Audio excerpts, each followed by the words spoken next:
Finding a suitable snack that's good enough for every day and snazzy enough to take to a party can be difficult when you're avoiding dairy, soy, gluten, egg, or meat, but not impossible. We've dedicated a whole episode to showing you different ways of creating everyone's favourite, hummus. This is the hummus episode.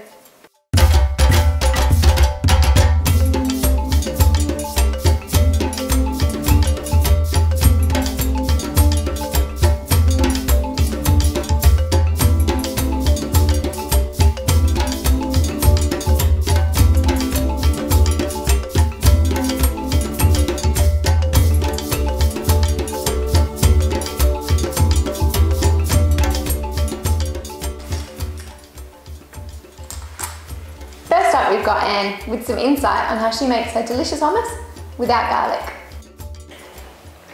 I used to love sour cream, but becoming dairy intolerant meant no more sour cream for me. So I've actually become rather fond of hummus. So I'm going to show you today how I make my hummus. We have quite a few sensitivities in my family, so I've come up with some alternatives to give it a really great punchy flavour. Okay, so the ingredients for my hummus are chickpeas, some tahini, I've got some verjuice. Again, we have lemon sensitivities in my family, so I tend to cook always with verjuice. One thing with verjuice though, once it's open, make sure you keep it in the fridge. It can go off, but that's over a rather large amount of time, a year. So be careful with your verjuice. Always give it a bit of a taste test before you use it. A little bit of olive oil and some salt and water to get it to the consistency that I like. Now with the water, I just keep adding it as I'm blending it, so I add a little bit at a time. Maybe a bit more. Chop, little chickpeas, chop! The verjuice doesn't make the hummus taste sweet, it gives it a nice tangy flavour because you're replacing the lemon juice with the verjuice, so it gives it that really nice little bite that you need in your hummus.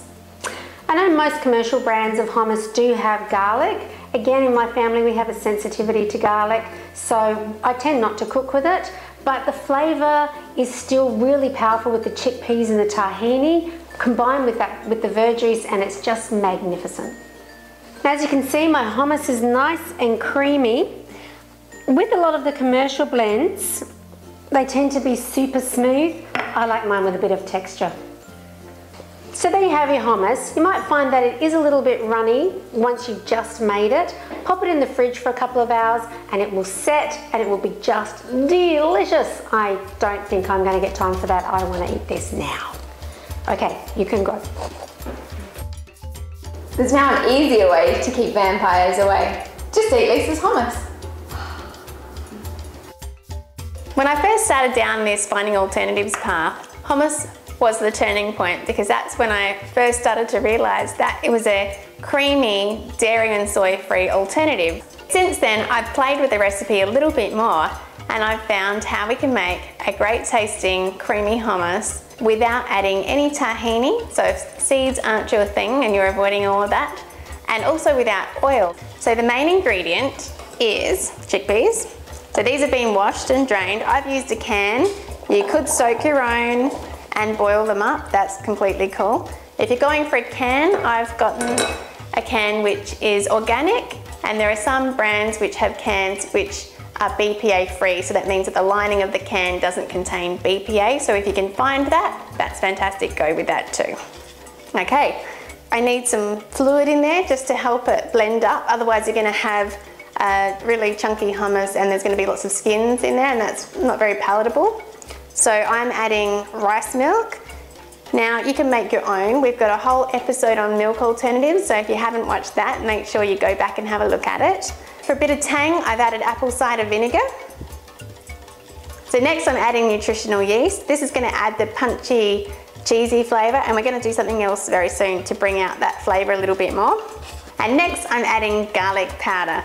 I really love garlic flavour in the hummus. Another alternative, if you want to do this completely from scratch, is you could use oven roasted garlic by slow roasting a clove in the oven for about an hour at 180, and it just goes all soft and oozy. It's very yummy.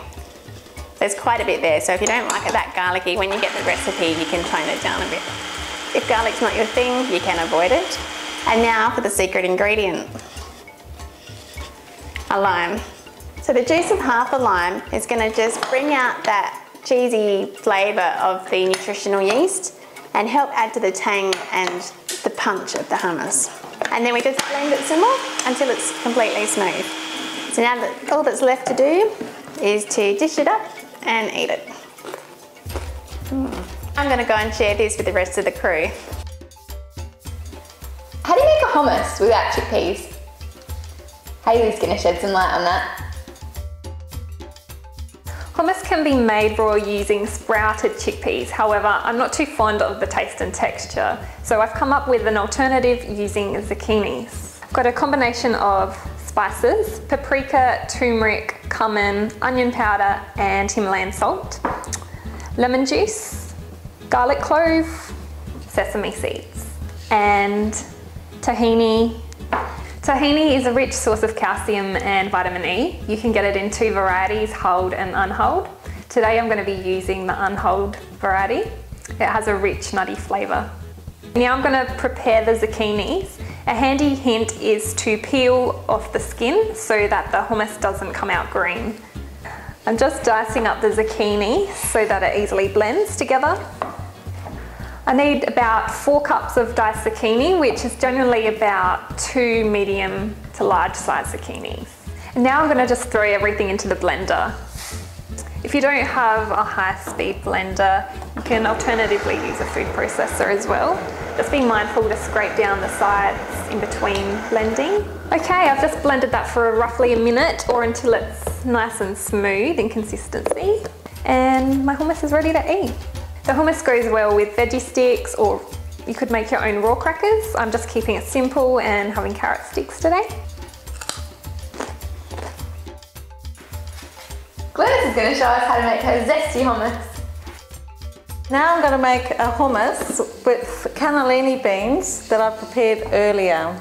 You can use any white bean you want, black-eyed peas for example, and you can use dried beans.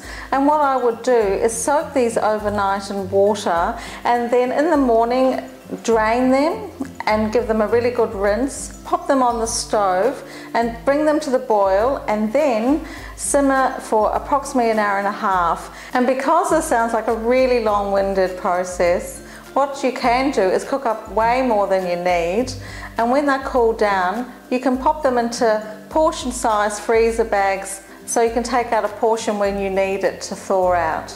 I'm using the cannellini beans and I'm just going to give them a bit of a blend. And now we're adding our tahini. We've got some flaxseed oil here, and I'm going to get a small lemon, and with my microplane I'm just going to zest the rind, and the lemon zest is going to really add some lovely punch to your hummus.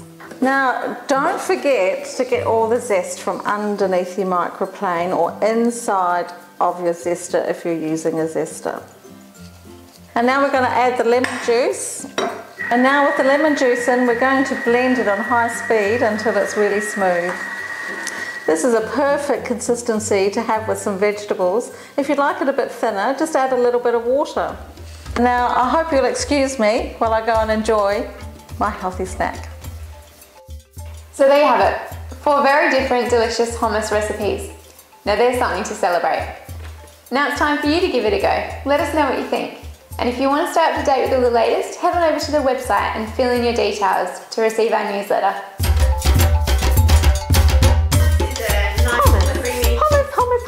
Hummus. I can't get it off.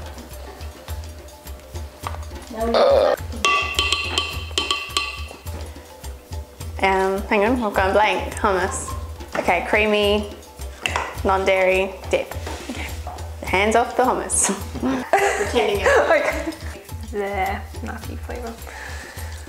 Last one. It has a rich nutty flavour. Wait a minute, wait. Gee, you're quick. Yeah. Hummus. Suitable snack. It's good enough for every day and snazzy enough to enjoy it. Yeah, and go. Perfect. It made a little noise. Dig in, everyone. It's Might mine. have another taste. Yum. Just make sure it's alright. Ah, there you go. Oh, it's tangy.